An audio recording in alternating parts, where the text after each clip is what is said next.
Selamat pagi semuanya. Pada pertemuan kali ini judul materi pembelajaran kita yaitu listrik dinamis dalam kehidupan sehari-hari.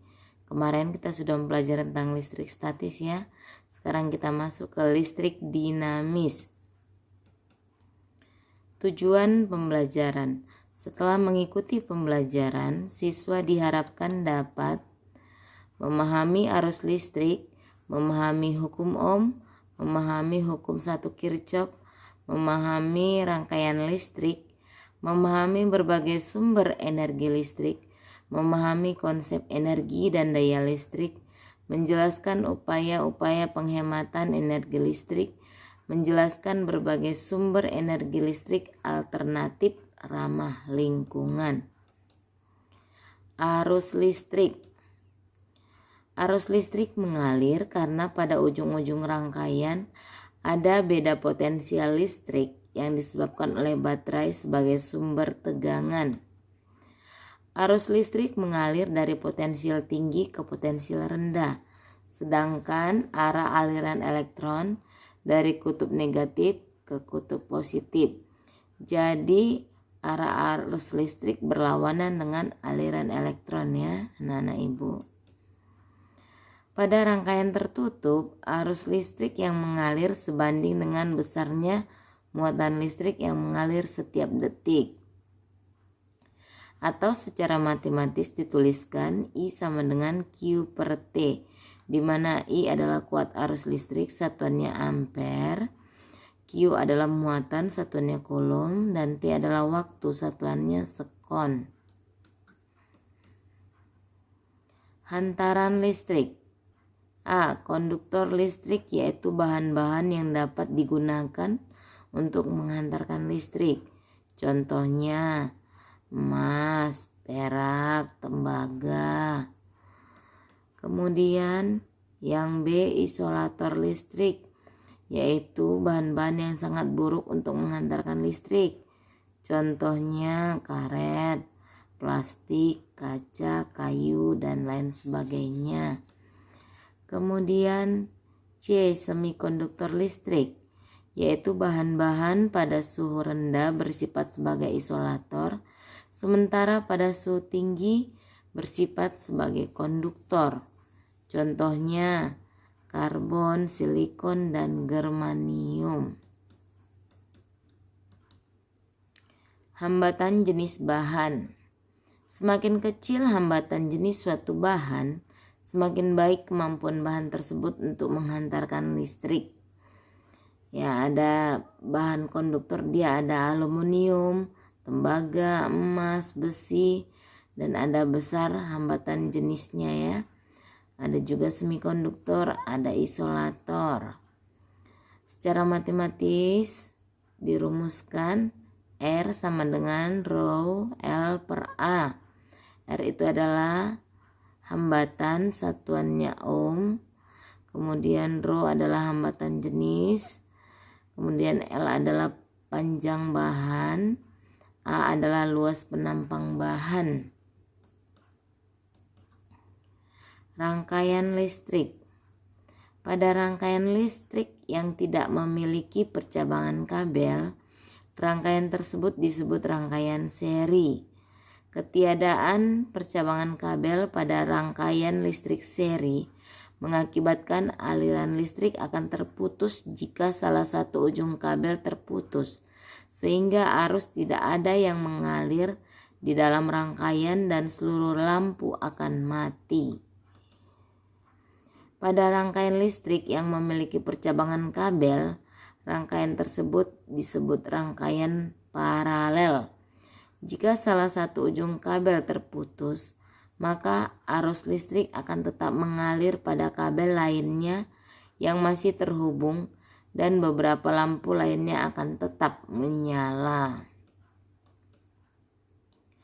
Karakteristik rangkaian listrik. Menurut hukum Kirchhoff, besar arus listrik yang masuk ke dalam titik percabangan kawat penghantar nilainya sama dengan besar arus listrik yang keluar dari titik percabangan kawat penghantar tersebut. Secara matematis, pada setiap titik cabang berlaku sigma I masuk sama dengan sigma I keluar. Rangkaian hambatan listrik. Yang pertama, rangkaian hambatan listrik seri. Pada rangkaian seri, kuat arusnya bernilai sama, tetapi tegangannya berbeda-beda. Jika ada N buah hambatan yang disusun secara seri, maka R secara seri adalah R1 tambah R2 tambah R3 sampai kepada Rn. Dia tergantung berapa banyak hambatannya ya, dijumlahkan saja. Oke, kemudian inilah dia gambarnya rangkaian hambatan seri. Dia berdampingan ya, di sampingnya R1, R2 dan R3. Oke, kemudian rangkaian hambatan listrik paralel. Pada rangkaian paralel, tegangan listrik bernilai sama, tetapi besar kuat arusnya berbeda. Seperti inilah dia gambar rangkaian hambatan listrik paralel. Dianya bertingkat ya, R1, R2, dan R3. Dimana untuk mencari R totalnya adalah 1 per R total sama dengan 1 per R1 tambah 1 per R2 tambah 1 per R3. Kemudian I totalnya adalah I1 tambah I2 tambah I3. Sedangkan VAB nya adalah sama dengan VCD dan sama dengan VEF dan sama dengan V total. Artinya semua tegangannya itu adalah sama. Rangkaian GGL dan hukum Ohm pada rangkaian tertutup. Jika baterai dihubungkan dengan suatu rangkaian sehingga ada arus yang mengalir, maka tegangan di antara kutub-kutub baterai tersebut disebut tegangan jepit. Perbedaan besar GGL dan tegangan jepit baterai terjadi karena adanya hambatan dalam baterai tersebut. Secara matematis ditulis I sama dengan E per R besar tambah R kecil, di mana itu R kecil itu adalah hambatan dalam baterai, satuannya ohm. R besar hambatan luar baterai, satuannya juga ohm. E adalah GGL baterai, satuannya volt. I itu adalah arus listrik, satuannya ampere. Sumber arus listrik. Secara umum, sumber arus listrik terdiri atas dua jenis, yaitu sumber arus searah atau direct current atau DC dan sumber arus bolak-balik atau alternating current atau disebut dengan juga AC, arus AC ya. Kalau dianya arus DC itu sumber arusnya berasal dari elemen volta, elemen kering atau baterai. Kemudian ada akumulator dan dinamo DC. Kalau dianya jenis AC atau alternating current, dia sumber arusnya berasal dari dinamo AC dan generator. Sumber-sumber energi listrik. Ada dia yang energi matahari. Energi matahari merupakan sumber energi terbesar dan paling melimpah. Melalui penggunaan panel surya, energi matahari dapat diubah menjadi energi listrik. Yang kedua yaitu energi angin atau kincir angin. Angin adalah salah satu contoh sumber energi alternatif yang dapat digunakan untuk membangkitkan energi listrik. Energi gerak yang dihasilkan oleh gerakan angin pada kincir diubah oleh generator menjadi energi listrik. Yang ketiga yaitu energi air atau hydropower. Air yang mengalir dari hulu ke hilir, khususnya pada sungai-sungai yang deras, dapat dimanfaatkan sebagai sumber energi alternatif untuk membangkitkan energi listrik. Yang keempat yaitu bioenergi. Bioenergi adalah energi yang diperoleh dari biomassa. Biomassa merupakan bahan organik yang berasal dari makhluk hidup, baik tumbuhan maupun hewan. Transmisi energi listrik. Transmisi listrik jarak jauh dilakukan dengan menaikkan tegangan listrik dengan tujuan supaya arus yang mengalir itu kecil. Karena kalau arusnya besar, maka diperlukan kabel listrik yang besar dan banyak energi yang terbuang menjadi kalor saat listrik disalurkan dari PLN ke rumah-rumah. Jadi digunakanlah transformator step up ya. Ini dia transformator step up untuk menaikkan tegangan sebelum disalurkan ke rumah-rumah.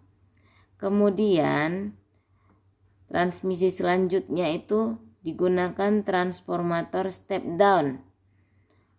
Transformator step down ini adalah untuk menurunkan tegangan hingga menjadi 220 volt sehingga dapat langsung didistribusikan ke rumah-rumah penduduk. Ya, ini dianya ya. Diturunkan dulu tegangan supaya arusnya besar dan dapat digunakan oleh para penduduk. Oke. Penggunaan energi listrik di lingkungan sekitar. Total biaya listrik setiap bulan yang dibayarkan kepada PLN dihitung sesuai penggunaan energi listrik di rumah melalui kWh meter atau kilowatt hour meter ya. kWh itu singkatan dari kilowatt hour meter yang biasa dipasang di rumah.